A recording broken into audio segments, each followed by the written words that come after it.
pumps to different runs of homes. So as we go through, that's just a chance to make sure we're all using and understanding the same terms. We'll then talk about, is your house ready for a heat pump? Or in other words, is there anything the house needs before a heat pump could come in? Then we're going to talk about, are you ready for a heat pump? And then finally, we'll talk about, is my contractor ready for a heat pump? The idea here is really to have a healthy discussion on this stuff.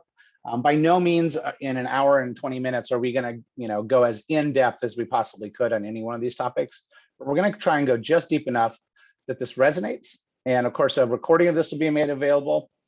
I forgot to ask Jacob if a PDF will be shared, but if that's desirable, there are a bunch of cool links that I put in through this. So we want to make sure folks can get that opportunity to follow up with some of these links as we go through. Yeah, we'll send out that PDF to folks who registered following the training here today. Excellent, much appreciated. We hear these terms bandied about a lot, electrification and decarbonization. And what I'd start by saying is the NW BDC already has a really good 101 on decarbonization. If you haven't already attended that, I've been doing this for quite a while and I found it interesting and I felt like I learned a few things from it.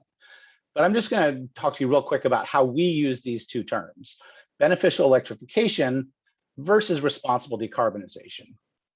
So on the left side of the screen, we see what has been included in things like the ECO Act up in Minnesota, policy piece that was recently passed, what the NRDC and the AIA, so the National Resource Defense Council and the American Institute of Architects, and basically many others kind of consider to be a universal description of beneficial electrification. So for here, we must reduce the amount of energy that we're using. It doesn't do us any good to switch fuel types if we end up using more energy. It must be cost effective. This is an interesting discussion point because what do we mean by that? Do we mean at the time of purchase? Do we mean over the life of the equipment, et cetera? We should not add to utility peak demand. We can't solve one problem while creating another. And then we must reduce greenhouse gas emissions. That seems pretty good. On the right-hand side is a term that I've been using quite a bit, which is responsible decarbonization. So this is a little bit bigger of a picture, and it includes beneficial electrification as one of the opportunities of a way to decarbonize. But when I look at this, I say it must be good for the customer over the life of the equipment. So that's my way of translating cost effectiveness. It must be good for the grid and the utilities involved. So this is both about peak demand during winter and summer, but it's also making sure that the grid itself is stable and ready to handle this.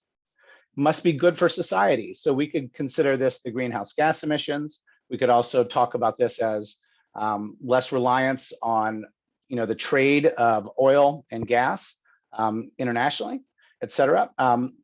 And potentially even national security when we say good for society. And then finally, it needs to be good for the supply chain and for American jobs.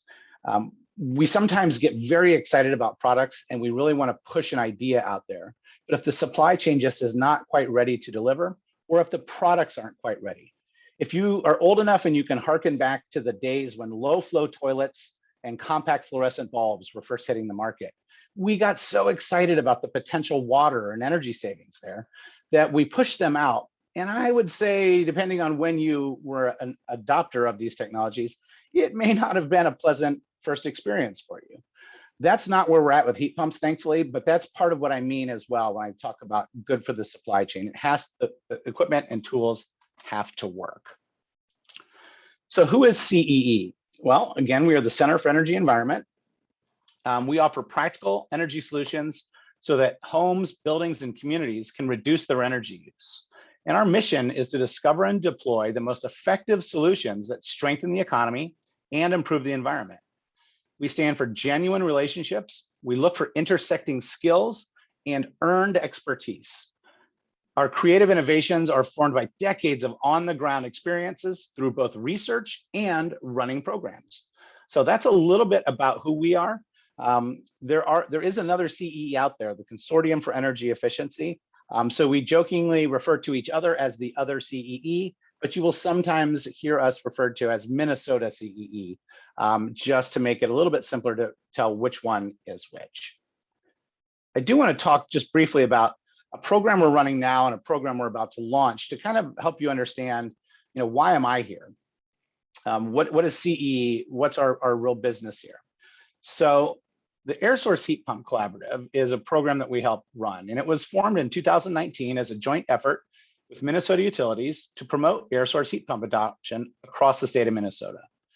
In Minnesota, we currently aim to ensure that by 2030, air source heat pumps are the first choice for contractors and homeowners, replacing both electric resistance and delivered fuel heating systems or air conditioners. That every installed system we look at will be optimized to provide heating as well as cooling. In this program, we provide technical guidance on installation quality, manufacturer and distributor engagement, installer training and support, market data analysis, and utility coordination. And there's been a lot that's changed. The ECO bill, something we could go into later at a different time, but this is a policy piece that was recently passed. And of the big things that came out of this is an allowance for fuel switching in Minnesota, as long as it's done correctly. So that's a big boon, and it's really helping us launch this. Based off of our success with the Minnesota Air Source Heat Pump Collaborative, we're looking to soon launch the Midwest Air Source Heat Pump Collaborative. So right now, CEE, along with others, including Pacific Northwest National Labs, are working on creating this new collaborative to accelerate air source heat pump adoption across the Midwest. The objective here is to work with utilities, regulators, and other stakeholders to increase the usage of air source heat pumps throughout the entire region. The collaborative will identify and promote program best practices and help to coordinate heat pump efforts on a region-wide basis to accelerate the adoption of the technology in beneficial scenarios. The proposed approach presents for the launch and startup of this collaborative effort, ideally in 2023. And we envision this as an ongoing effort over a 5 to 7 year period. So just wanted to paint that picture a little bit about who CEE is and some of the work that we're currently doing that aligns very well with what we're talking about today. So the first additional topic, again, one that's really hot, is the Inflation Reduction Act of 2022. And the IRA is going to have, there's a lot in this. If you've had a chance to read it, it's a hulking bill. It's quite a bit in here. It's really going to have 3 benefits for homeowners. There's going to be tax credits, and we will talk a little bit more about those in just a minute. But there's a lot we don't yet know about these next 2, the homes rebate and the high efficiency electric home rebates. So these are different. We're looking at probably something like 6 to 18 months before we really see these rebate programs coming to fruition. And that's because the Department of Energy needs to finalize the guidance around how states can submit and apply for their funding. And then each state has to make sure they have their programs in order to deliver on these. We do know that these rebates will be stackable with utility incentives, but they won't be stackable with each other. So that means if you get a homes rebate, you wouldn't also be able to get the high efficiency electric home rebate, 2 different ones. The homes rebate is going to be based off of energy modeling of homes or measured performance of homes. And then the high efficiency electric home rebates is a per measure idea to switch people to electric heat pumps primarily whenever possible. And that's really, again, an electrification style program. The other big difference is the homes rebates are intended for anyone who qualifies, again, meeting a minimum threshold of savings, whereas the high efficiency electric home rebate is an income qualified rebate structure. So there's 2 different tiers. 80% of the area median income and below will get 1 level of rebate, and then 80 to 150% of the AMI would get about half that amount.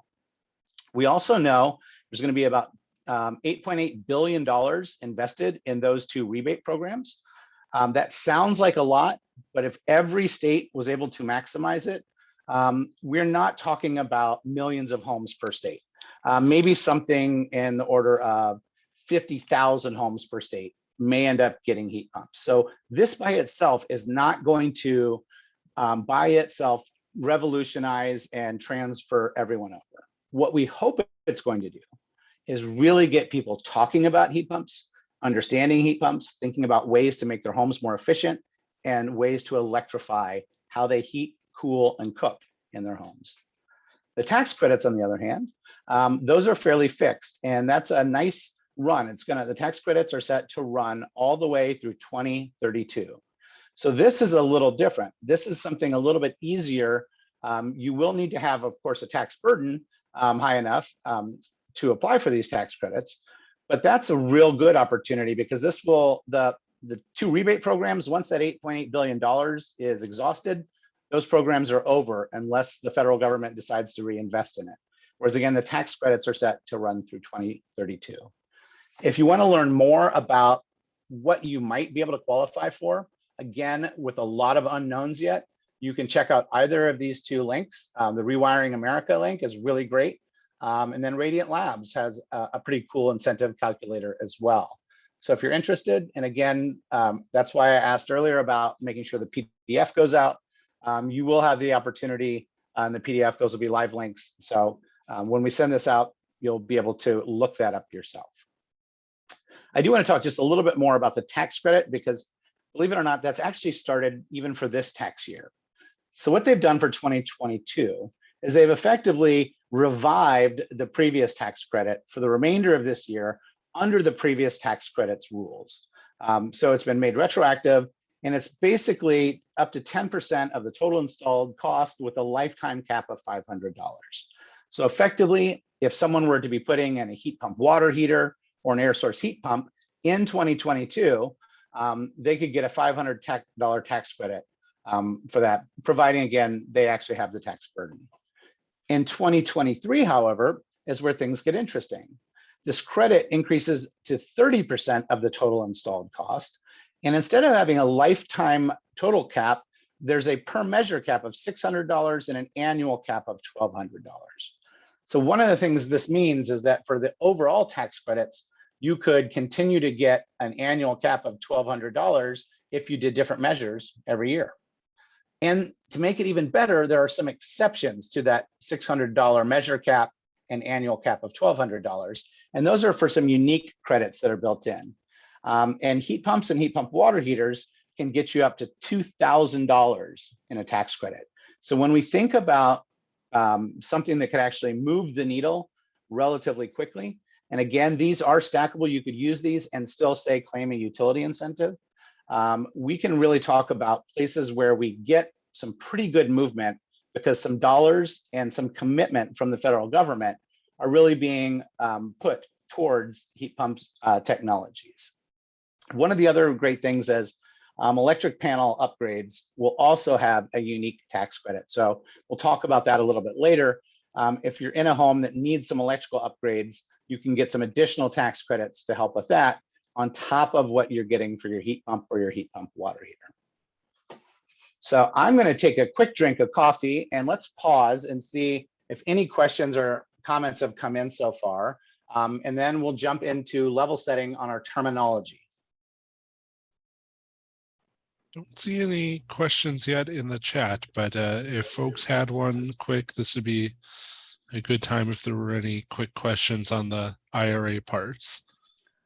Excellent. And thank you, Jacob, for reposting in the chat those links that I had shown. So if you were wanting to look at those links before we send out the PDF, you can look into the chat and see those. Well, we'll keep going then. We're going to take a couple different breaks between topics and check for questions. So if you have a question, again, feel free to shoot it off. And Jacob will catalog those. And when we pause, we'll jump right in. So let's level set again what we mean when we talk about heat pumps. So heat pumps, it's in the name, they're pumps. That means that heat pumps don't create energy. Heat pumps move energy. Just like the water pump you see here is moving water from a lower water level to a higher water level. It seems counterintuitive that you can move water from a lower to a higher. You wouldn't use gravity to do that, right? But with a pump, you absolutely can move that. And heat pumps work in a kind of similar way. So it's not just about the energy that's being created, it's about how much we can move and be delivered as useful heat. So again, we're talking truly about pumping.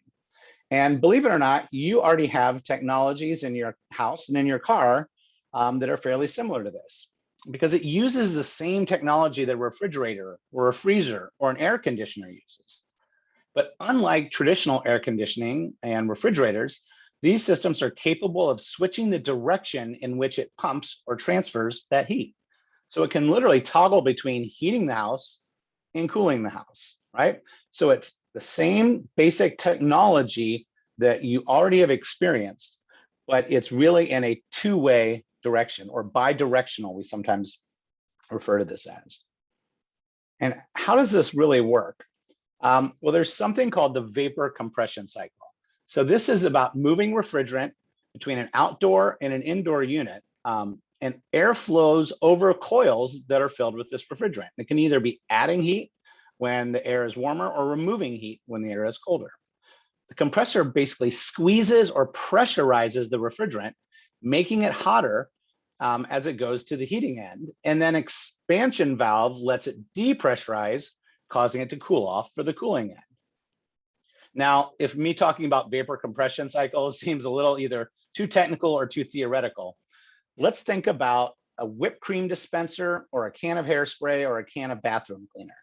If you can imagine what would happen if you depress the nozzle down on that for several seconds, allowing that compressed air inside to come out. What happens? Well, you'll probably notice that the can becomes colder due to the expansion of the liquid version of the gases into their gaseous versions. So it's changing phases because it's going through an expansion process. This is the same thing that's happening with our heat pumps. So inside the home, the conditioned air is distributed by a fan, and that could either be through ductwork, like you may be familiar with in your home, or directly at an indoor head, which is what we often refer to with ductless heat pumps. That piece that's on the wall or set into the ceiling or mounted on the floor, we often refer to as a ductless heat pump head. So either one of those is going to have a fan, and that's going to be able to help move and distribute either the warmed or cooled air throughout our space. And again, that ability to change between heating and cooling is what makes a heat pump special and differentiates it from the air conditioner cousin, which can only pump heat in one direction. Now, people can say, I kind of get it, Dan. Okay, I've held down the can of bathroom cleaner and I felt the can go cold. Okay, that kind of makes sense. But how can you keep getting heat out of cold air? So let me ask you this. If it's -5 degrees outside, is it possible to be colder out there? Well, I'm sure anyone who's lived in the Midwest can tell you, oh yeah, it's possible to get colder than -5 degrees. So if it's possible to get colder, then yes, there is still some heat in the air that can be moved through the heat pump cycle.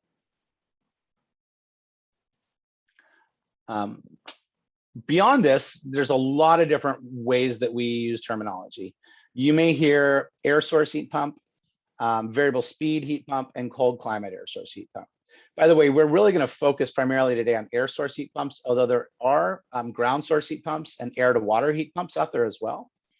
But when we think about, let's just start with air source heat pumps. The big blue circle, that's the universe of all air source heat pumps. They've been around for quite some time, and they've been able to do a lot of different things. They can go air to air and air to water. They've been around for quite some time. A smaller subset of this are a little bit newer, and these are variable speed heat pumps. So it's a smaller subset of the air source heat pump. And then an even smaller subset of variable speed heat pumps were often referred to as cold climate air source heat pumps. Basically, the cold climate heat pumps just optimize all the components of the process of a variable speed heat pump, being able to extract even more heat out of air, even at colder temperatures, and while maintaining some high efficiency. Some other terms you're probably going to hear out there, especially as you start talking to contractors or to someone else who already has a heat pump. You'll hear about DHPs or ductless heat pumps. You'll hear about mini splits. You'll hear about heat pumps that are inverter driven. That is another name for a variable speed heat pump. And then these cold climate heat pumps, you may hear extended capacity, extra performance, or extreme climate. Or you might hear of the various branded trade names that are out there in commercials like Hyperheat and Aurora and Halcyon and Maxheat. Each manufacturer, as they love to do, will try to brand this in some way that they feel, tugs at your heartstrings and makes you want to embrace.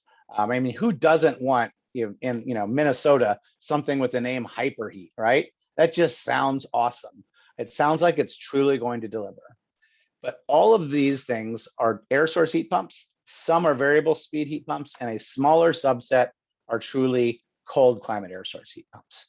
Now, if you're trying to figure out which ones are which, one thing you can do is you can talk with your contractor about looking at the Energy Star label. So Energy Star version 6.1 is the latest version of Energy Star ratings for air conditioners and heat pumps.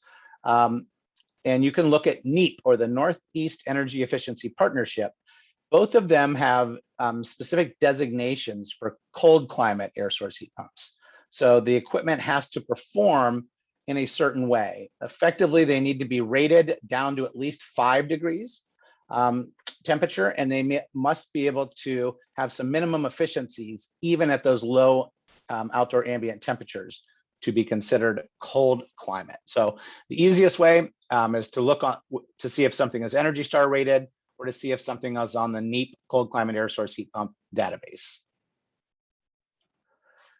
There's a different way to divvy these up, and that's by their design. So this, I mentioned earlier, ductless heat pumps, those are often referred to as mini splits. So with all heat pumps, when there's a compressor outside that is connected to the inside only through the refrigerant lines and power lines, those are called split systems. You may be familiar in a hotel, motel, or an apartment building with what we call a package terminal heat pump or package terminal air conditioner. And that's kind of an all-in-one box where part of it sticks through the wall, right, and is outside. So we're looking here at the split systems. There's mini split, mini meaning the compressor outside is almost always a horizontal discharge. So the fan blows air out the side instead out the top. And sometimes we say it's the one where the compressor looks like a suitcase and less like a cube. So those are mini split systems. So mini split ductless heat pumps you see on the left. You can have ducted systems, which work much like a furnace, where there's a central ductwork system that distributes throughout the house, or they can have what we refer to as mini ducted systems. So much smaller, and they only handle somewhere between 1/4 to half the house. Whoops. And then on the right, we have multi-split system. We don't get too depth into these just now, but effectively this is, you've got one compressor set up outside, and you have multiple different heads or components on the inside for distribution. So let's talk about what is cold climate. So I can be very technical and talk about heating degree days and winter design temperature and ratios of heating degree days to cooling degree days. And from a technical perspective, that's all pretty good. Or we can look up on what's called a climate zone map. But what I found is most homeowners and even a lot of contractors really don't care about the International Energy Conservation Code or Building America climate zone maps. So I found my own climate zone map that I liked a lot better. And this is a map on the amount of snow it takes to cancel school where you live. And effectively, if you live in a place that requires 3 inches or more of snow to cancel school, congratulations, you are in a cold climate. And for those who do really like to nerd out and look at the Building America or the DOE or the IECC climate zone map, this map is eerily similar in terms of where the dividing lines are. I do want to point out these 2 stars, the top star and then the star a little bit more towards the middle of the screen. They represent Brainerd Lakes, Minnesota, and St. Louis, Missouri. And I want to now take a closer look and say, is there a different way that we can kind of explain this other than just looking on a map? So let's take a quick look at the average hourly temperatures at Brainerd Lakes Regional Airport. Now, it takes a minute to let your eyes to adjust to it. But what this is showing you is kind of the average temperature at different times of the day in each month of the year. And you'll notice that from that top star, the Brainerd Lakes, you'll notice that in January, February, March, November, and December, most of the time, we're either in the freezing or frigid temperature ranges. That is definitely a cold climate. There's still some time in the middle, right? Especially in June, July, and August, where we have some very warm temperatures. So cooling still has some importance here. but look at how much more important heating is, particularly when it's very cold outside. And very cold here is freezing's below 32 and frigid is below 15. Now let's compare that to St. Louis. St. Louis does have some freezing and frigid, mostly freezing in January, February, and December, but it's much, much less. And look at how much more cooling needs there are, how much more time it spends being hot and warm. So when we think about this, we probably need a different kind of heat pump when we talk about Brainerd Lakes versus St. Louis, or a heat pump that's capable of doing slightly different things. So it is important for us to understand the climates we're talking about when we talk about, should we be thinking about a variable speed heat pump or a cold climate air source heat pump? Some other things we like to really think about here is how heat pumps have changed over time. So starting really around the 70s, air source heat pumps were really started hitting the market, and they were about double the efficiency of an electric resistance furnace or an electric resistance baseboard. But they were still pretty cool because they produced heating and cooling, and they could stay pretty efficient and deliver a fair amount of heat down to about 40 degrees. Different brands and sizes and designs got you a little bit better, but that was fairly common in the kind of early generations of heat pumps. When we got to the 2000s, we started to see variable speed pieces of equipment truly hitting the market. So air source heat pumps and ductless heat pumps they started using 2 and 3 speeds compressors and variable speed compressors and indoor fans. When they did this, we saw efficiency and effectiveness stay good all the way down to around 15 degrees. They came out with a lot more options in terms of styles and sizes, and they improved the efficiency to about 3 times the efficiency of electric resistance. So we started to see a pretty good change around the early 2000s. Around 2015 to now, we started to get these cold climate models arriving, right? So they improved on the variable speed heat pumps. So that compressor motor outside is multi-speed or fully variable. The fan on the inside is controlled by what's called an electrically commutated motor, or an ECM, and is capable of producing variable speeds. And then that expansion valve, the part that allows the refrigerant to expand after it's been compressed, is now controlled by an electromagnetic piston. And this varies the firing rate, so how long it stays open and how often it opens. And when we do this, we truly improve on just the variable speed. And now we're able to produce heat at least at 5 degrees. And in some cases, we've been able to test this down to negative 22 degrees Fahrenheit. This equipment is still producing quality heat and still doing it efficiently and effectively. It also, part of what they've done is they've allowed this to hyper compress for short amounts of time, the refrigerant. So when you first start something up, it produces warmer air temperatures than we used to think of grandpa's heat pump. So now we call it, cozy hot heat when the thing first starts up. So it delivers very familiar warmth whenever it starts. And these things are 3.5 to 4 times the efficiency of a standard electric resistance piece of equipment. And it makes me sometimes say, oh my gosh, this is pretty amazing. Now, one of the biggest challenges with all of this is, while the technology is doing great work, and we've seen some really nice improvements in the technology, a lot of this really becomes effective when it's sized, designed, selected, and installed correctly. And the part we're really going to focus on next, when I do trainings for contractors, we really focus on size, design, and selection. Today, we're going to talk next about the applications. So which kind of heat pump, which style of heat pump makes the most sense for different applications. And then we could, of course, layer that on top of that, those climate zones that we talked about earlier. But before I jump into applications, let's pause again and see if any questions come in while I take another drink of coffee and wet my whistle. Not seeing anything in the chat yet, Dan, but folks should also feel free to do the raise hand reaction and Zoom too if you had a question quick before we move into the next section of the training. And some of you may be thinking you're talking and you might be muted as well. So don't forget, go ahead and raise your hand if you want us to remind you to unmute yourself, or go ahead and type in your question.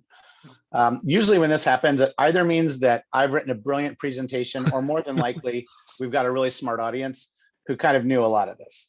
So let's get into some stuff that maybe is a little newer, a little different. So let's start talking about different applications for heat pumps.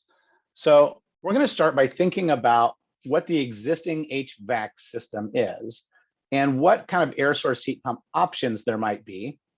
And then what are the really key considerations we put into that. So when we're looking at this, you notice we've got 4 different application types. There are more. I'm just going to start with these 4 to keep the discussion fairly simple. The 3 that are in red, if we start with an electric baseboard or a radiant boiler system, something basically where there's no ductwork in the home, if that's our existing system, one of our best air source heat pump options is a ductless heat pump. And depending on your climate, it could be a cold climate ductless heat pump or a standard ductless heat pump. And we really look at sizing them, home configuration. So how is the home set up? Are there some large open areas that will really benefit from a really well-sized ductless heat pump? Or is there a ton of tiny rooms throughout the house? And how many heads would we have to put in, or indoor units to deliver that? We can think about a propane furnace. Potentially a propane furnace, it could be with a central air conditioner, or they could have window shakers spread throughout the house. For those, our first step is to think about a ducted dual fuel air source heat pump. So what do I mean by dual fuel? You'll sometimes hear that referred to as a hybrid system as well. That means that when we put in the new heat pump, it's going to do heating, it'll do all the cooling like the air conditioner would, and it'll do heating down to, we usually pick what we call a switchover temperature or changeover temperature. At what point in time does it make sense for the heat pump to give over to the furnace to do the job? And we base that on economics and performance. So a dual fuel system, when you've got propane, we want to set it maybe at 25 degrees or 15 degrees or 5 degrees, so that the heat pump does the lion's share of the work because of the cost of propane. So we pick that when we know the propane fuel costs. And the biggest thing there is we want to size it right, and we want to set that changeover temperature right. With an electric furnace, we probably want to go with a fully ducted cold climate air source heat pump.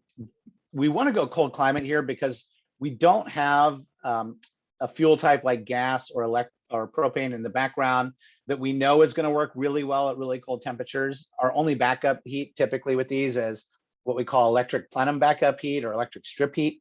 That's really pretty expensive to run. So sizing this and understanding our backup heat's important. With all of these in red, we see some pretty effective savings, anywhere from 30 to 50% of energy savings in homes when we take these kinds of strategies. We can look at this other system type. So let's assume we've got a gas furnace maybe, and we're just thinking about replacing the air conditioner. Wow, boy, what a great opportunity to switch. Instead of just putting a new air conditioner in, what if we took out the air conditioner, the old air conditioner, and put a heat pump in instead? Now this thing does all the same cooling the air conditioner was going to do, but it can provide heating down to maybe 35 degrees. Again, depending on that cost associated with the natural gas and our electric rates. So we think about energy cost, the cost of the first cost of the product, that changeover temperature, and we really want to make sure we get our sizing just right.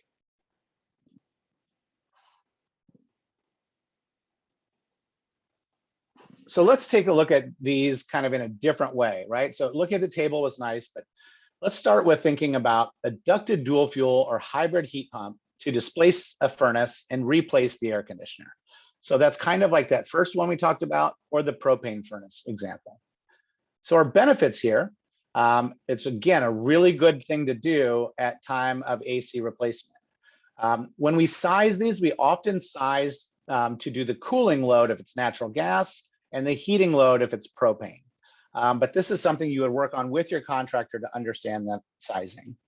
If you were keeping an existing furnace or maybe buying a new furnace at the same time, this may extend the life of your furnace because the heat pump is sharing part of the work with your furnace. So your furnace no longer has to do all the heating every single season. The heat pump does a lot of it, the furnace does some of it. It provides some resilience and future proofing. We analyze rates all the time, and we found that electric rates have been fairly stable, maybe slight increases, but fairly stable over the last 25 years. But when we look at natural gas, it's gone up, it's gone down, it's really gone up lately and is looking to go up even further. And when we look at propane, it's gone up and it's gone down. And with propane, it often depends on what time of the year you're refilling your tank. So having a hybrid system like this that can do a lot of the heating means that you need less natural gas or less propane or less home heating oil. And that can really be a great savings and future-proof you against future costs that fossil fuels will have. We do find that homeowner education is important with these, both in terms of understanding when it's going to switch from one heating type to the other. And we'll get a little bit later into some of those considerations. Jacob, I just want to pause real quick and make sure you guys can still hear me and see me, because all of a sudden, all of the visuals of the people dropped off on my version of this. So I just want to make sure that everyone can still see and hear this. I'm still here. So I'm hearing you fine. Can we get some thumbs up on the chat? Okay. Yep. Looks like. All right, great. Excellent. Good to know. Every once in a while, and everyone goes away, I wonder if I'm just talking to myself and my cat. Glad to hear you're on board still. So this was that scenario where we're either replacing an air conditioner or we're kind of supplementing a gas or propane or home heating oil furnace. The next is where we might think of ductless heat pumps for those homes that don't have ductwork. Again, so electric baseboard houses, houses with little wall heaters, or maybe you have a central boiler, so you have a radiant system throughout the house, something like that. Here we can put in ductless heat pumps. So this, we replace like window shaker air conditioners and mobile temporary air conditioners throughout the house with often a much more efficient product. So we get improved comfort. The air conditioner is going to work a lot better in this scenario, usually compared to window shakers. It's going to be more efficient as well, and it can handle some of the heating that the boiler would normally take care of, particularly in the shoulder months. So March, April, May, September, October, early November. During those times, this piece of equipment can really offset quite a bit of that. And it can be a pretty affordable way to add efficient heating and cooling without having to change out your existing heating system. So we're big proponents of ductless heat pumps. And again, a cold climate system, if you are in that area that requires 3 inches of snow or more to cancel school, a cold climate model is probably your answer. And we know that this can work. We don't actually recommend yanking out the old baseboard heaters, but a friend of mine was on vacation in Michigan and she just couldn't help herself. She'd spent so much time with ductless heat pumps. She saw an HVAC truck at this house and they found this in the front yard. Someone had literally yanked out the old baseboard heater and put free and put it in their front yard. Talk about quite a victory statement for that ductless heat pump. Now let's look at this third consideration. When we might want to put an all-electric cold climate heat pump in to replace an electric furnace and air conditioner is usually the first time. But this could also be a good call potentially for propane homes or for homes that have a very, very old 1972 heat pump, or maybe the entire system is giving out.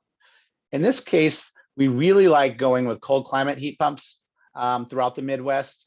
Even if you're in the St. Louis area, if you're just going to rely on this, because we don't want to rely too much on electric resistance as our backup heat here, if we can help it. So again, ideal for people that are striving to have the most high performance, efficient home on the market, or if they have propane or electric furnaces, or poor functioning old system. And this pairs really well with homes that are doing solar PV and homes that are adding battery storage. That can be a really nice way to kind of supplement that addition to the home. So that was another big chunk and quite a bit to think about. For each of these, again, when we do trainings for contractors, we go through not just what are the benefits, but what are the considerations from a contractor's point of view, because it is a little different for each one. So being able to talk to a contractor about what you are considering doing and getting their opinion and finding out from them, what are the unique challenges that we might be faced with here. So that's a time to take a break and check to see if we have any questions or chat or anything that's come in that we want to address before we talk about, is my home ready for a heat pump? And again, feel free to throw a hand up or anything like that if you had any questions on those different variations that Dan just went through. And I'm using the term home here. These also are very similar for especially smaller businesses, community centers, houses of worship, places that aren't large commercial centers. We can put heat pumps in those as well, but we typically look at different types of heat pumps. So I'm using the terminology homes here. That's our primary focus for today, but a lot of these systems can work in, again, small commercial scenarios, some multifamily, and some community-based places that alter back and forth between having a lot of people in it short amounts of time, some people long amounts of time, and then no people some of the time. Those types of things can all benefit from having heat pumps. So I do see that Martha's mentioning the challenge is that a contractor is not understanding this and not wanting to learn. So that is part of what we're going to address in just a little bit, Martha. So let's talk about, is the home ready for a heat pump? So first we need to understand what makes a difference in terms of the size of a heat pump. So of course, where you're at, your regional climate is going to matter a lot. As we showed earlier, those homes in Brainerd versus the home in St. Louis is going to matter quite a bit. So what we do is we talk about heat pump sizing based on a term that we use called the heating load for the home. So the colder it is outside, right, the more heating energy we need to stay comfortable. And so that heating load that I just mentioned is based on the coldest days of the year. So how much heat do we need? Well, there's a couple of different ways to think about it. One way to do heat pump sizing is what we call a block load. So that's how much heat do we need to maintain the entire house at a stable temperature. Usually we think about 70 degrees as the set point that people like for heating and 75 for cooling. The challenge with that is not every room is the same. Does anybody on today's call live in a house where upstairs is 5 degrees hotter in the summer than downstairs, and the basement's 5 degrees colder in the middle of the winter than the main floor? Well, sure. That can be fairly natural, particularly with some older homes. So a different way to do this is what we call room by room or zoned heating loads. And this allows us to calculate not just how much heat do we need for the whole house, but how much heat does each room need. And the one that faces southwest versus northeast, the one that is upstairs versus the basement will all need different amounts. So it can be really important to do room by room sizing if we have anything other than, let's say, a fairly square ranch home. And then there's in a specific room scenario. So this could be anything from, we're converting the garage to our teenager's new bedroom. We're adding a mother-in-law or father-in-law tiny house, or we're just going to change the way we use this house, and we really want to start using upstairs a lot more. So we might think about just heating or cooling a single room. What goes into this calculation is we need to know, again, what we call the design temperature. So this is based off of where you're at in the country or your regional climate. And what they effectively do is they say, let's pick a temperature where 99% of the time the house is at this temperature or warmer. And that's going to be what we call our winter design temperature. So that's critical in the calculation, as is the size of the home, how much insulation we have, like walls, ceilings, and floors, how tight the home is, what quality of ductwork we have, where our windows are, and are they double pane or triple pane? And then which way does our building face? Does it face primarily southwest versus northeast? Those will all make a big difference in sizing our heat pumps. One of the ways to improve our chances and help our heat pumps be properly sized is to do weatherization first. So when we start talking about this, there's multiple benefits from doing this. So it's almost always better to reduce the load of the heating load of the house first by improving the envelope, right? So if we can do this, this might allow us to purchase a smaller and less expensive heat pump for one thing, and it helps ensure that the system is not dramatically oversized for the home's actual needs. This can help us match available heat pumps on the market to our home's overall load and energy needs. So a high load house, like in other words, a very leaky house with not a lot of insulation, is going to need a much larger heat pump to cover the peak heating needs. But the problem is you get a very large heat pump, and then during the shoulder seasons, it's oversized for that portion of the year. So weatherization can be a really good first step. And weatherization has other benefits. It can improve the comfort of the home as well, make it easier to maintain a stable temperature.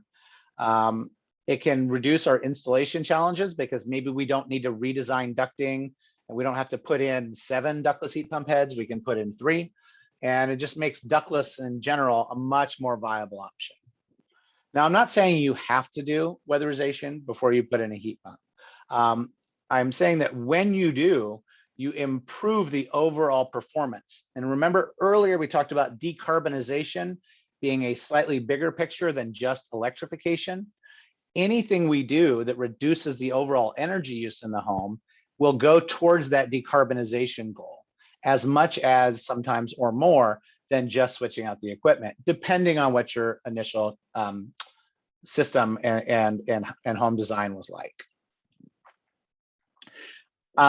In the old days, we used to say that you need to have your weatherization vegetables first. Then you can have your high efficiency equipment proteins, and you can follow those up with your renewable desserts. This is the way we've talked about it for quite a long time. Fix and improve the house first, then choose your equipment, then think about solar and batteries and things like that. These days, however, things like solar are becoming much more efficient. There's tons of great financing options for solar. Batteries have come down in prices and more are available in the market. So not all the homes need as much weatherization. We've already been weatherizing homes for years, and our energy codes have gotten better. So homes that are only 10 years old are much better now than a 10-year-old home was in 1980. So the overall homes are changing. So we don't necessarily need to think about doing all of this now, but I would say instead of saying you have to do weatherization vegetables, then equipment protein followed by renewable desserts, I would say instead, again, ask yourself these questions. Do I think I will want to weatherize my home in the next few years? Could be windows, insulation, air sealing, new doors, anything that makes the house more comfortable and reduces how much heat we lose in the winter or gain in the summer. And then, am I thinking about getting solar or solar and storage anytime soon? If we start answering yes to those, then we may want to strategize which one we want to do first before selecting our heat pump, because we want to get a right-sized piece of equipment.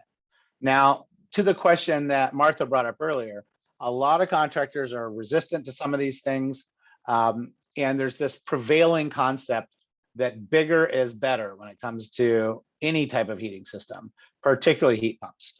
But we don't want to put homeowners in a position where they have to pay more for the first cost of the heat pump because they had to buy larger.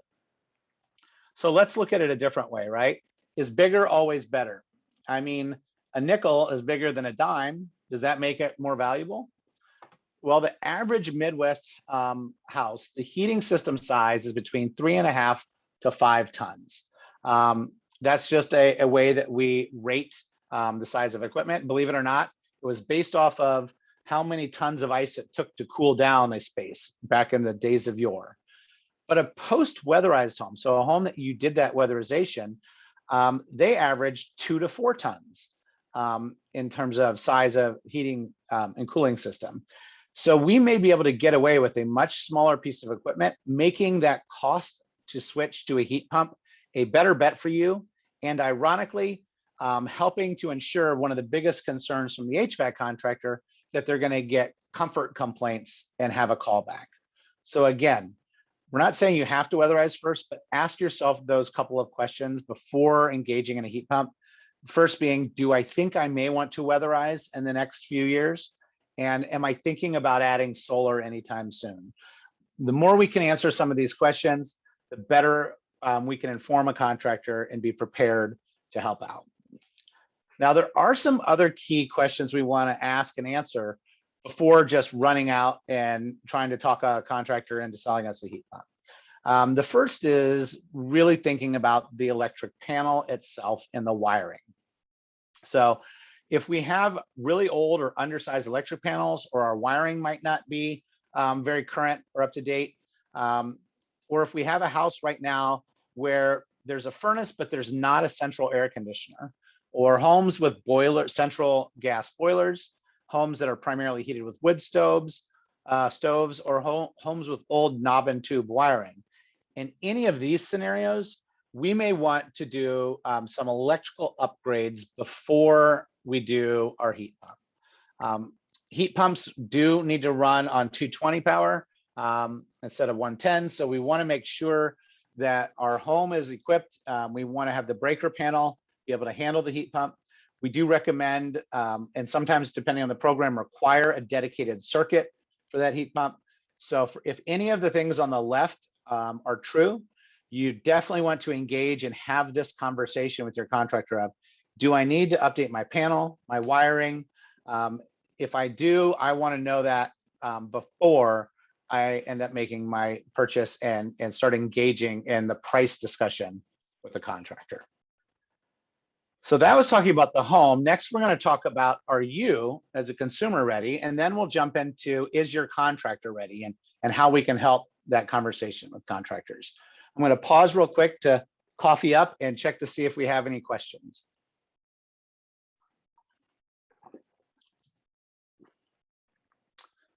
Okay, I don't see anything in the chat and no one is furiously yelling. So I'm going to go ahead and assume again that this brilliant audience is just picking this up really, really well. So let's start talking about, are you as a homeowner ready for a heat pump?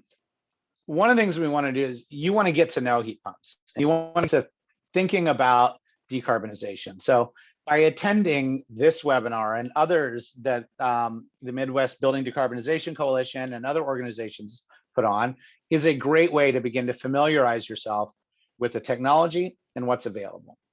And you probably need to know where to find additional resources. Have no fear, I'm going to show you a ton of great resources in the home stretch here. Then you want to check your own personal goals and the benefits of heat pumps and to see, are they aligned? Am I truly prioritizing, say, carbon first, or am I prioritizing comfort or my energy bills? And prioritizing my goals and comparing that with the benefits of the heat pump will tell me if I'm ready for a heat pump. Maybe I'm ready for weatherization first, for instance. We do want to talk what to ask our contractors and learn how to talk with our contractors about heat pumps. We should find out if our utility not just offers incentives, but some utilities actually offer specialized rates. So they might have a dual fuel or all electric rate available. We've begun to see this start becoming a little bit more common in Colorado, in Illinois, in Minnesota, for instance. We're seeing dual fuel rates and all electric rates. Now, I will say a caveat there is you may need to have an advanced two-way meter, what they call an AMI meter. So you may need to have one of those. So sometimes that comes at a cost. Now, some utilities are willing to pay for that in part or in whole, but you want to find out if your utility has specialized rates that would be beneficial for a heat pump. And if so, does that require any changes to your current metering? And then you want to talk to your contractor about incentives, rebates, and tax credits, because we do understand this is a huge investment, and anything we can do to buy down that first cost is just going to make the cost effectiveness more important over time. Some other things, just living with the heat pump. So let's, on the left, we're thinking about the good old way, right?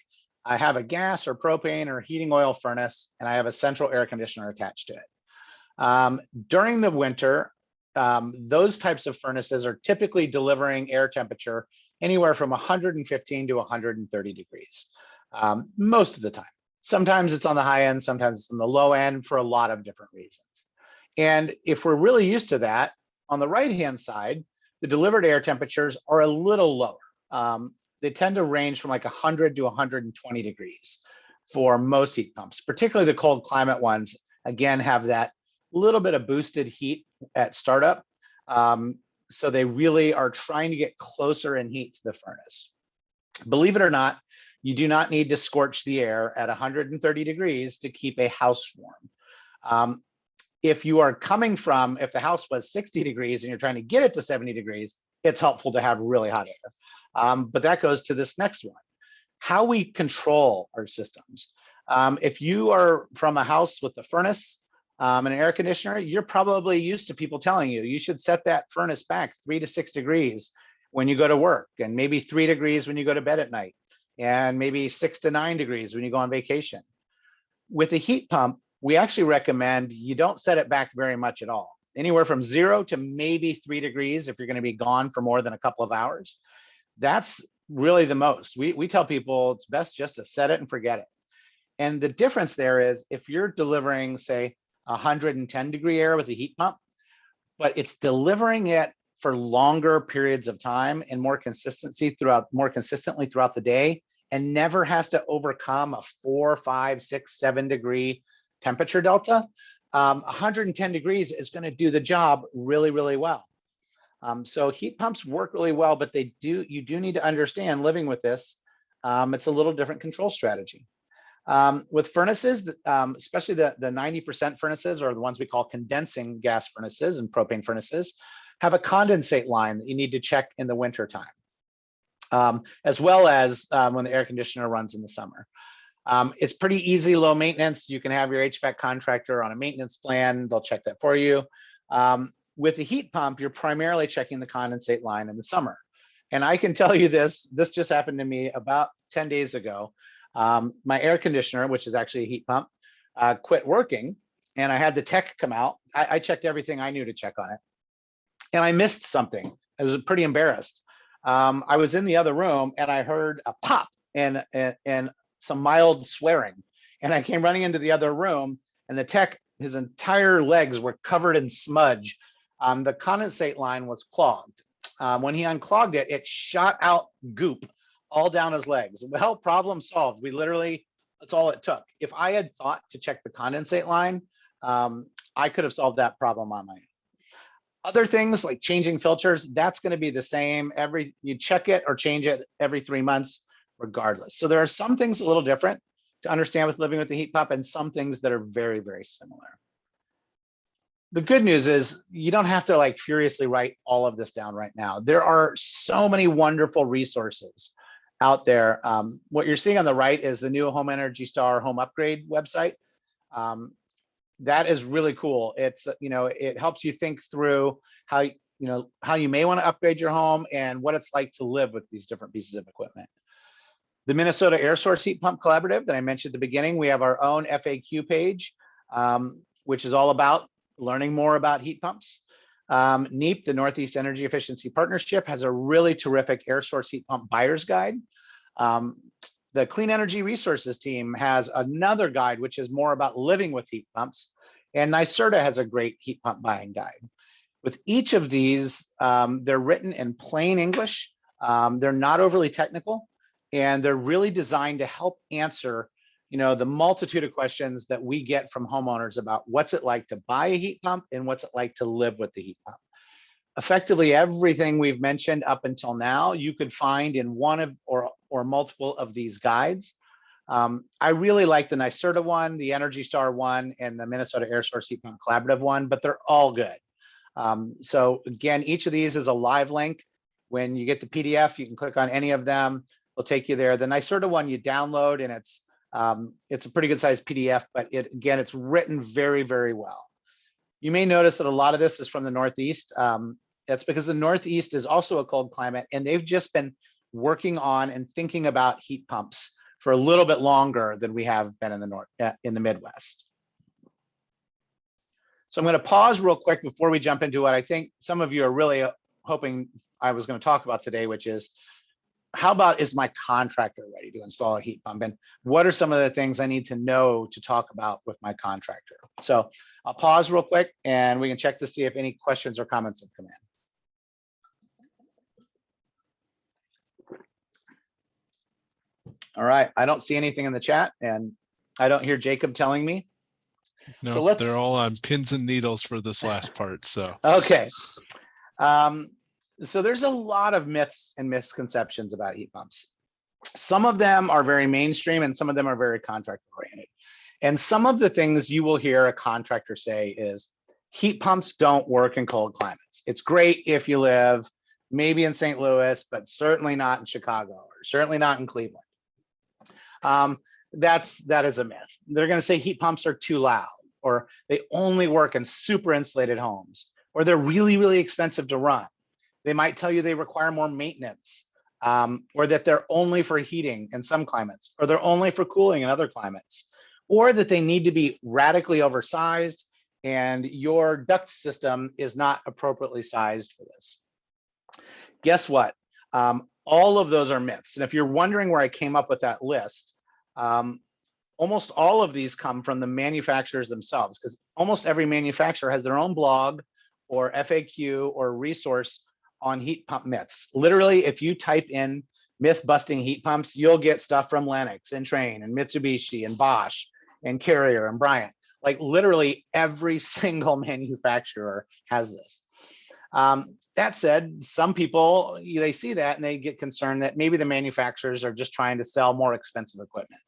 So I've also got a bunch of third-party resources here that have been generated that can help you out. And these are all very good. Efficiency Main has a really good thing on heat pump myths. So these are things you can, to help understand what some of the pushback you're going to get from contractors are.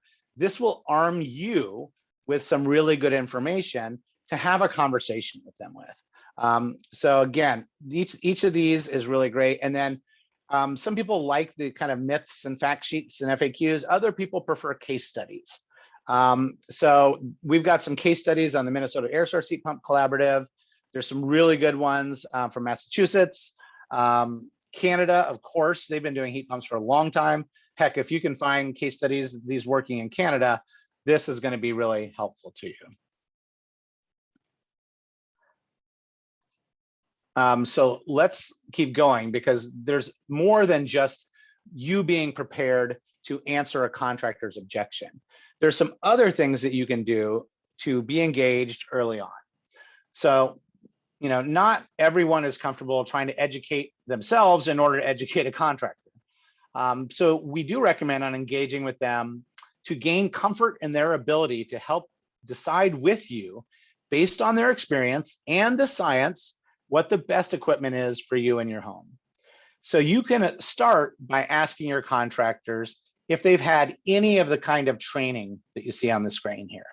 I mean, all contractors usually have some formal training. They could have gone to HVAC school, or maybe they've just been attending trainings through their distributor.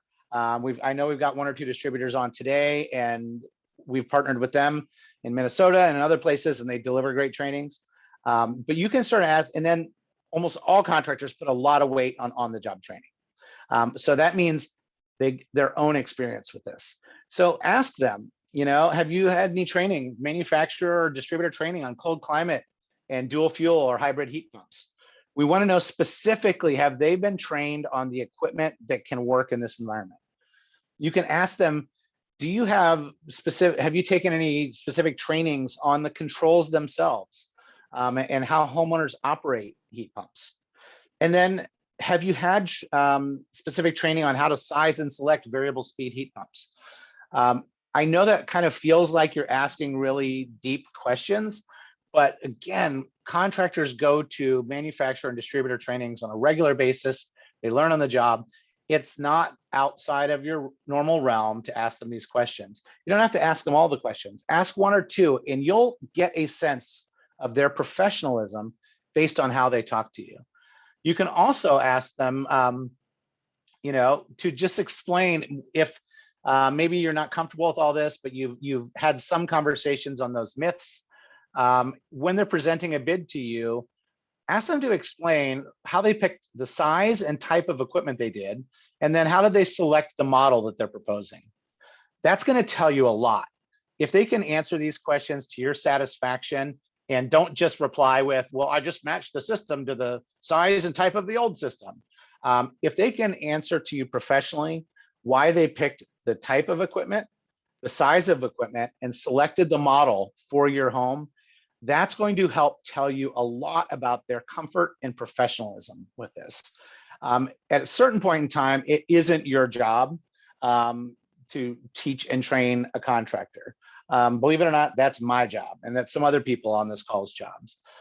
So if you're just not overly comfortable, you feel like, geez, Dan, you're telling me I basically have to become a heat pump trainer as a second job just so I can get a piece of equipment I like.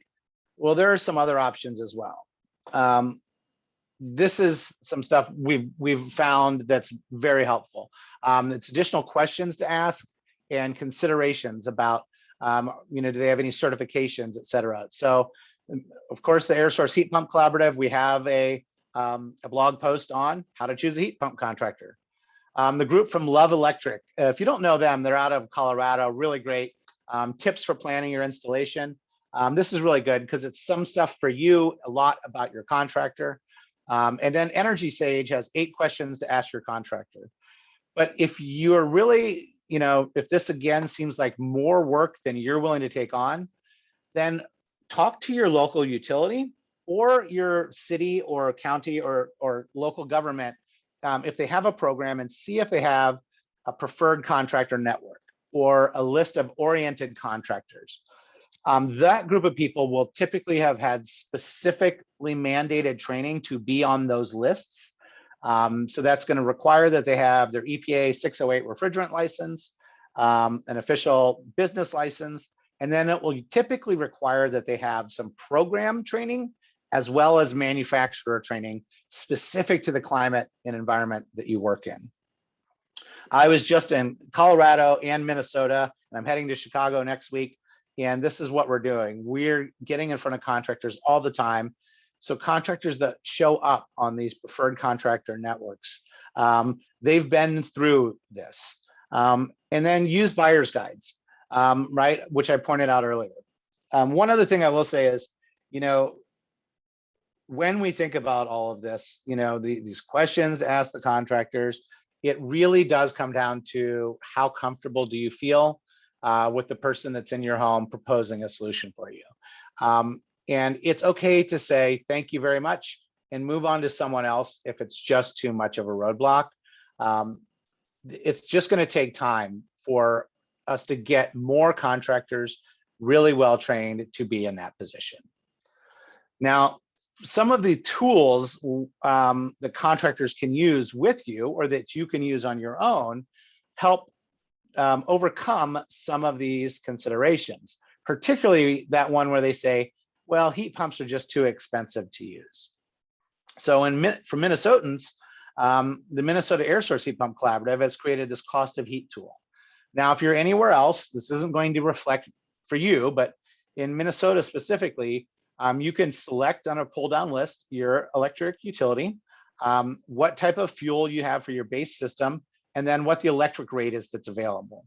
And here you can see, just as an example, if we looked at a baseline conventional gas furnace with an air conditioner, and we looked at a hybrid heating system, cold climate air source heat pump with that same size furnace, you can see what the heating costs will be at different switchover or changeover temperatures. This means if the heat pump does all the heating down to 45 degrees and then the furnace comes on in the background, you'd save about $50 a year. But if you let it go all the way down to 15 degrees or 25 degrees, you're going to save $100 a year. Now, that's just this one example. This is a tool that we've created for Minnesotans. We're creating similar tools for other utilities in other places, but have no fear, you don't have to try to translate Minnesota fuel rates to where you live, because there's a ton of other good tools out on the market. One thing I realized I need to do here is I'm going to put the link for each of these in on a bonus slide at the end, Jacob, to make sure that people can go to any of these. But these are other cost of heat tools we found from across the country. Efficiency Maine, Energy Star, Mass Saves from Massachusetts, the Clean Energy States Alliance, and the New Hampshire Electric Co-op. All of these have their own kind of calculators, and some work better than others. I love the Efficiency Maine one because you can put in the cost of your fuel that you get and select the type of system you're looking at, and it will actually show you your annual cost, and you can compare them against each other. The Energy Star one is also pretty good. I know they're updating it, and it should be even better by next year. But I like some of the things that it has, like you can click on the year your existing system was installed, and it will make some assumptions about what was likely efficient at that time. So all of these calculators can be really good tools to have these conversations with your contractors. If this again sounds like a lot more work, I mentioned earlier at CEE, a lot of the work we do is field-based, and we like to bring field-based outcomes to all the work that we do. So this is some work that we did, particularly in Minnesota, but I've seen very similar numbers in the Northeast and in the Northwest. When we see people taking a dual fuel air source heat pump versus a propane furnace with an air conditioner, we get 30% homeowner cost savings as a pretty good average. And if they started with electric resistance, so baseboard heaters, electric furnace, we saw things like 55% savings. If you want to look at the emissions, you can look at the emissions, the site energy, the source energy. These are some fairly replicatable numbers. Again, is it going to translate to every house exactly? No. But over larger averages, this is the kind of thing we're seeing. So it does matter that it's the right equipment. It was sized correctly. The right product was selected. Installation was done correctly. All of this for your climate and for your home. And then you've been educated well at how to operate your equipment. All of those things need to happen in order to recognize and realize these savings. And remember, the technology is just improving, right? Our new generation systems can operate down to -22 degrees. The Department of Energy has a cold climate heat pump challenge out right now with manufacturers, where they want these pieces of equipment to be able to deliver 100% of their capacity. That's the oomph in the heat pump, right? Produce 100% of the heat at still at 175% efficiency, down at 5 and -10 degrees. So the equipment is getting better and better all the time. So these numbers will hopefully continue to stay this good or get better as we move forward. So let's do a quick summary of the air source heat pump benefits. Again, just to wrap up here. Again, you always want to think about how do these align with your personal goals, so that when you're talking to a contractor, you can be thinking about, here's what I'm trying to do. I want to improve my comfort. I don't like what I'm seeing with the price of gas changing, or I hate having to buy propane in the winter when it's really expensive. Or I really want to have lower monthly bills, or maybe I want to reduce my carbon footprint. Maybe that's my primary thing. Understanding that these are all potential benefits that you can use as part of the discussion with the contractor so that they can propose the best solution for you. Again, almost all these things always depend on right sizing, proper controls, homeowner education, and then really making sure that the equipment selected is right for your climate and environment. So that was a whole lot, and we still have about 6 minutes left. So I want to see if there's any kind of final discussion. We got a little bit of time here. I'll turn my camera back on so you can see that I still exist. We'll see what questions we get. Like I said, I'll add a bonus slide with links to all those calculators and send that back off to Jacob to share with everyone. Great. Yeah, feel free to use the raise hand reaction. If you want to ask your question, or put them in the chat. We got one here to start off from Robert, just asking what the best way to fact check a contractor's estimate on that switchover temperature for a dual fuel system would be. Yeah, that's a tricky one, and we get this one pretty regularly because we'll get 2 bids at the program. A homeowner will reach out and say, this contractor wants to put in a 5-ton piece of equipment, and they tell me they're going to switch over at 35 degrees. This other one, I don't know how it's possible. They want to put in a 3.5-ton and switch over at 20 degrees. I don't understand how that's possible. If it's cold climate equipment, truly cold climate equipment, NEEP, the Northeast Energy Efficiency Partnership, does have a really cool tool called Size for Heating that's built into their product list or their database. It takes a lot of getting used to. So one thing you can do is ask them to provide the Size for Heating table or visualization for the piece of equipment they selected, and help explain that to you. The next best way, quite honestly, is to ask some questions. Why did they select the temperature they did? And then there's a really good reason to get 2 or 3 bids to be able to compare them against each other and pick the contractor that can explain themselves the best and that exudes the most professionalism. Unfortunately, short of that, you really end up having to become a ninja at navigating all of these resources, and it's a lot of work, and we know no one's really going to do that. I'd say the last thing is an independent energy auditor can be really, really helpful. And that whole discussion we had earlier about the vegetables versus protein versus desserts, an independent energy auditor can help you navigate, which order might make the most sense for your house, and can help you vet proposals from contractors. Thanks, Dan. I got some comments about how helpful those cost of heat tools will be. So definitely happy to have those resources becoming more available for folks.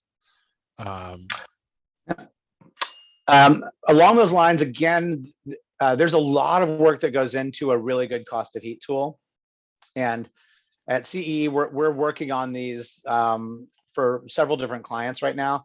So it would be wonderful if there was one tool to rule them all, right? If we said, this tool is the one, everybody use this tool. We've got every utility in the Midwest plugged into it. As you can imagine, the size of the lift that would be. So just take everything with a grain of salt, read the fine print, because sometimes they'll say, this is an assumed 1962 house. And if you're in a 1999 house, obviously it's a very different kind of house. Also, some of them are really fixed only to a certain climate zone, and your zone climate might look different. So read the fine print. I will say, I think there's going to be a short article in AARP coming out that I helped write sometime in November. That's going to touch on some of this stuff as well for consumers to be able to think about which of the things make the biggest difference and what kind of savings you may be able to get if all the things are done right. So keep your eye out for additional articles that are being written on a regular basis. Awesome. We got one more question that just came in from Monica as well. Does a tool that compares the initial cost versus the reduced monthly payments exist for heat pumps versus gas versus electric resistance? She's seen similar things for solar, just wondering what exists for heat pumps. Yeah, this is something that we train contractors on this, to do that math in front of the homeowner whenever possible. So we're working on this with some contractors in Chicago right now. So what we do is we take the first cost, so what is the cost? And then we subtract out what's the utility incentive? Are there any tax credits, any state or federal rebates, right? So you subtract that off the first cost. Then you compare, if I just replaced my furnace and air conditioner with a federal minimum standard against if I put in a cold climate air source heat pump, dual fuel system with the gas, what would my monthly or annual cost difference be? And then you take your cost divided by your annual savings, and that's going to be your what we refer to as our simple payback or a payback. So some of those cost of heat tools do have some of that built in.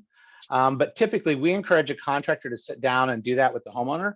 And sometimes this can be helpful when they want to, they're proposing 2 different solutions or 3 different solutions for you.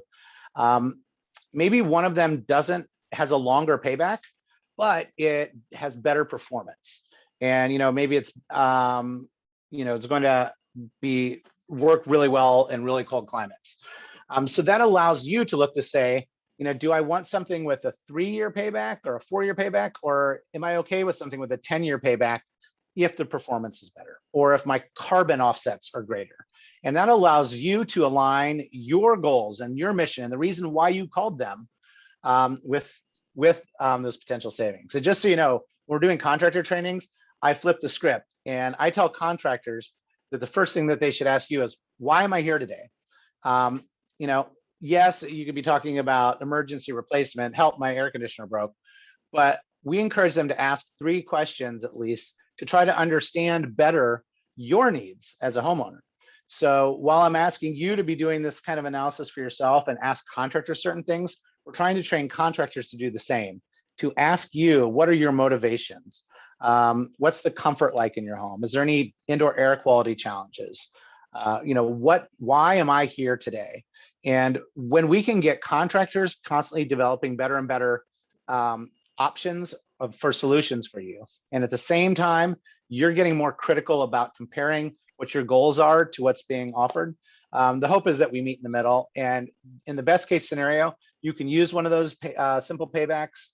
There's also other ones that are ROI calculators. They instead say, instead of thinking about payback, what if I took the same $9,000 I was going to spend on the heat pump and put it into a savings account, right? What's my return on investment for that compared to the return on investment if I invested it into my heating system?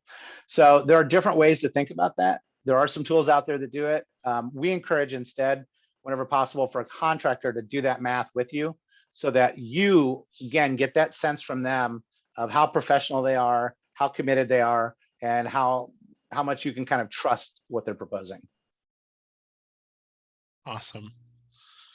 Well, I see that we're even a little bit over the time that we had for folks today. So I think we'll wrap up, and certainly we'll get the slide deck out to all the folks that registered for this. And we've been recording this session, so that should be available to folks as well soon. We'll make that available on Midwest BDC's YouTube channel. So if you have somebody who you think should have been here today, hopefully we'll make sure to point you to that. And thank you for joining us all. Thank you very much, everyone. This is fun. All right. Thanks again, Dan.